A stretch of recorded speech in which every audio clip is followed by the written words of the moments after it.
Hi lovely people, ఎలా ఉన్నారు అందరూ? నేనైతే చాలా చాలా బాగున్నానండి. And welcome back to our channel Lucky's mom. నేనైతే ఈరోజు చాలా చాలా మంచి రెసిపీ చేస్తున్నాను, టమాటా బాత్ బెంగళూరు స్టైల్లో.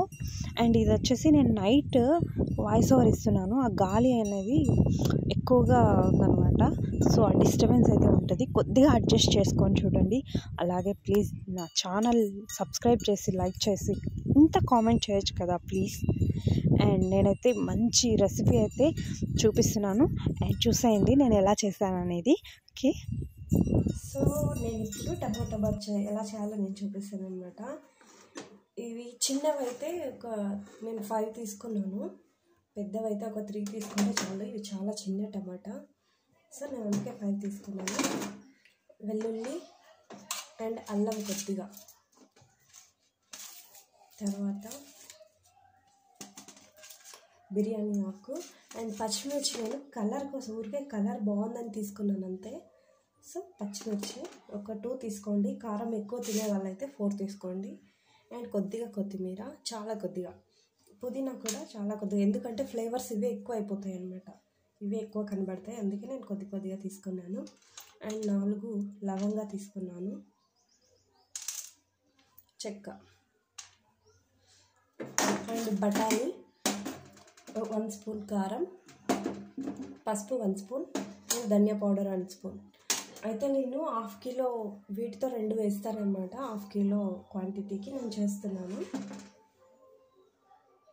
సో ఇప్పుడు ఇవి ఎలా చేయాలనేది నేను చెప్తానమాట.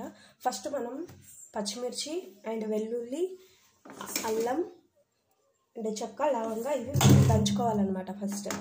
అంటే కొద్దిగా కచ్చాపచ్చాగా దంచుకోవాలి, మెత్తగా దంచుకోకూడదు.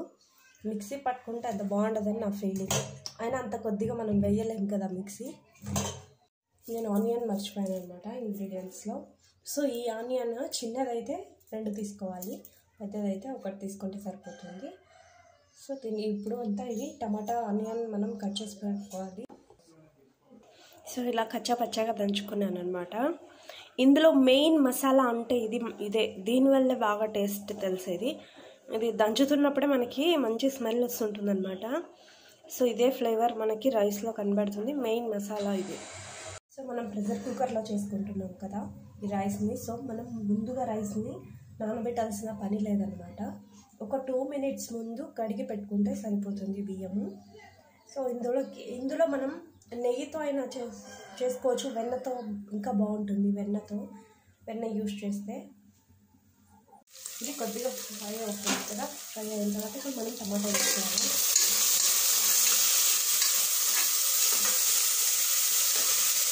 టమాటా ఫ్రై అయ్యేటప్పుడు బఠానీ వేసేసుకోవాలి. పచ్చి బఠానీ అయితే ఈ టమాటా ఫ్రై అయ్యేటప్పుడు వేయించుకోవాలి. అండ్ మనం వట్టి బఠానీ కూడా నానబెట్టుకుంటాం కదా, అది ఆనియన్ వేసేటప్పుడే వేసేస్తే బాగా కొద్దిగా ఉడుకుతుంది అన్నమాట. సో ఇవి 2 బాగా ఫ్రై అయిపోవాలి. చూసారా, టమాటా మగ్గి కొద్దిగా జ్యూసీ లాగా రెడీ అవుతుంది కదా, మగ్గింది అనమాట. సో ఇప్పుడు మనం కొద్దిగా సాల్ట్, కొద్దిగా ధనియా పౌడర్ ఇవి వేద్దాం. మసాలా ఫ్రైలో పెట్టుకుందాం. అండ్ ధనియా పౌడర్ 1 స్పూన్, కారం 1 స్పూన్, 1 స్పూన్ మాత్రం, ఎందుకంటే మనం పచ్చిమిర్చి కూడా వేసాం కదా. అండ్ చెక్క లవంగా కూడా వేసాం, కొద్దిగా కారంగా వస్తుంది. కారం తినేవాళ్ళు కొద్దిగా ఎక్కువ వేసుకోండి, పర్వాలేదు. తక్కువగా తినేవాళ్ళు పచ్చిమిర్చి ఇంకొంచెం తగ్గించినా కూడా ప్రాబ్లం లేదు. సో నేను 1/2 టీ స్పూన్ వచ్చేసి పసుపు వేసాను అన్నమాట. ఇది కొద్దిగా బాగా మిక్స్ చేయాలి. మిక్స్ చేసిన తర్వాత మనం కొత్తిమీర, పుదీనా వేసేయాలి. పుదీనా కట్ చేయకూడదు, పుదీనా కట్ చేస్తే ఫ్లేవర్ ఎక్కువ వస్తుంది అన్నమాట, ఫ్లేవర్. సో నేను ఇది ఆల్రెడీ కట్ చేసి పెట్టుకున్నాను. సో పుదీనా నేను ఇది ఆల్రెడీ కడిగి పెట్టుకున్నాను. సో పుదీనా, కొత్తిమీర వేసేసామన్నమాట. వేసేసి దీన్ని కూడా కొద్దిగా బాగా మిక్స్ చేసేసి ఇప్పుడు నేను వాటర్ పోస్తానమాట. మంచి ఫ్లేవర్ వస్తుంది. ఇప్పుడు వాటర్ పోసేద్దాం. నేను 4 గ్లాస్ వాటర్ పోసుకున్నాను 2 గ్లాస్ బియ్యంకి. సో ఇప్పుడు నేను బిర్యానీ ఎక్కువ వేస్తాను అన్నమాట. కొద్దిగా ఉడికిపట్టిన తర్వాత మనం బియ్యం వేసేసుకోవచ్చు. ఫ్లేమ్ పెంచేసుకొని బియ్యం ఇవి కొద్దిగా ఉడకపట్టాలి. చూద్దాం. ఉడకపట్టింది చూసాను. కొద్దిగా మిక్స్ చేసేసుకొని బియ్యం వేసేద్దాం. కొద్దిగా సాల్ట్ వేద్దాం. దీనికి సరిపడా సాల్ట్ వేసేసి సరిపోతుంది. అండ్ నేను రాళ్ళ ఉప్పు వేస్తాను అన్నమాట.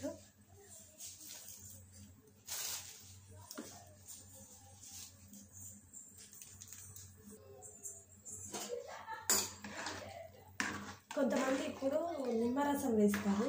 నేనైతే దించిన తర్వాత అన్నం అయిపోయిన తర్వాత వేద్దాం అని నేను అనుకుంటున్నాను. నేనైతే అట్లనే యూజ్ చేస్తాను. సో ఇది మనం ఉడకపట్టిన తర్వాత బియ్యం వేసుకొని విజిల్ పెట్టుకున్నాం కదా, తొందరగా విజిల్ వస్తుంది అనమాట.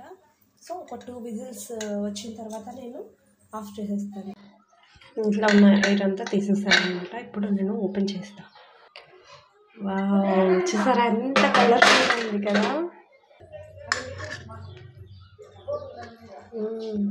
మసాలా అంతా బాగా అంటుకుంది. అందుకే ఉడకబట్టిన తర్వాత వేస్తే బాగా మసాలా అంతా బియ్యం మొత్తానికి పడుతుంది అనమాట. జస్ట్ మనం ఉడికే అలా వాటర్ పోసేసి వేసేస్తే మళ్ళీ మనం అడుగు నుండి కలుపుకోవాల్సి వస్తుంది. విజిల్ కూడా తొందరగా వస్తుంది ఉడకపట్టిన తర్వాత వేస్తే. సో చూసారా ఎంత కలర్ఫుల్గా ఉంది. దీన్ని చికెన్లో ట్రై చేయండి. నాకు తెలిసి ఎవరు అంతగా ట్రై చేసి ఉండరు. చికెన్లో మాత్రం చాలా బాగుంటుంది చికెన్లో. అండ్ దీంట్లోకి చట్నీ, పల్లి చట్నీ లేదా ఏదైనా టమాటా రసం అలాంటివి కూడా చాలా బాగుంటుంది అనమాట. సో ఇప్పుడు మనం ఒక ప్లేట్లోకి